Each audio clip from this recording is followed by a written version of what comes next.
আমি তোমাদের দেখাবো গিলেমেটে কষা কীভাবে রান্না করতে হয়। চলো দেখে নাও গিলেমেটে কষা কীভাবে রান্না করতে হয়। এখানে আমি আলুটা ফার্স্টে ভেজে নিচ্ছি।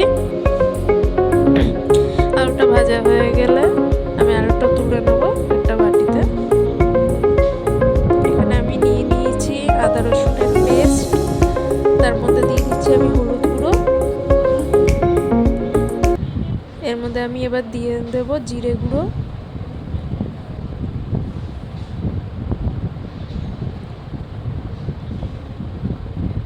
জিরে গুঁড়ো দিয়ে দিলাম। এরপরে আমি দিয়ে দেবো ধনে গুঁড়ো। এবার আমি ধনে গুঁড়োটা দিয়ে দিচ্ছি।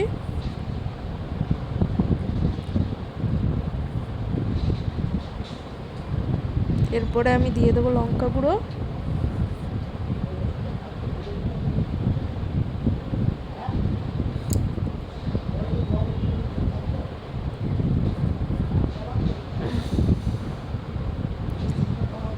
আমি এবার কড়াইতে গোটা গরম মশলা দিয়ে দিয়েছি। গোটা গরম মশলার মধ্যে রয়েছে দারুচিনি, এলাচ, শুকনো লঙ্কা আর তেজপাতা। আর এখন আমি গরম মশলাগুলো ফোড়ন দেওয়ার পরে আমি এখন দিয়ে দিচ্ছি পেঁয়াজ। পেঁয়াজটা দিয়ে এবার আমি দিয়ে দেবো চিনি, যাতে কালারটা সুন্দর আসে, রান্নার কালার সুন্দর হয় যদি পেঁয়াজ ভাজার মধ্যে একটু চিনি বা রান্নার সময় যদি তেলের মধ্যে একটু চিনি দেওয়া যায় তো কালারটা ভালো আসে। তো পেঁয়াজটা আমি ভেজে নেব।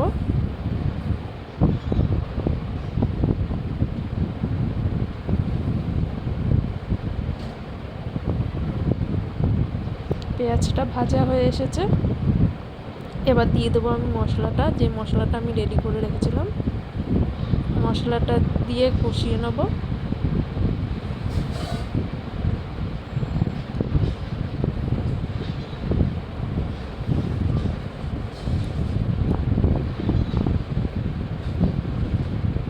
মশলা দিয়ে কষিয়ে নেওয়ার পরে এবার একটু নুন দিয়ে দিলাম। এরপরে আমি গিলেমেটেগুলো দিয়ে দিলাম। এরপরে আমি ভালো করে কষিয়ে নেব মেটেগুলো।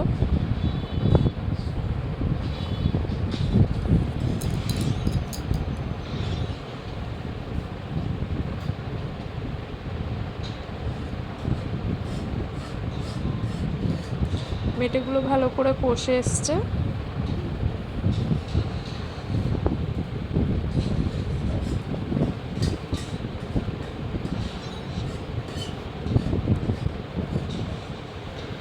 মেটেগুলো কষে আসার পরে আমি এবার এর মধ্যে টক দই দিয়ে দেবো। টক দই দেওয়ার সময় মনে রাখবেন জালটা কমিয়ে সব সময় টক দইটা দেবেন, যাতে ফেটে না যায় কোনোভাবে।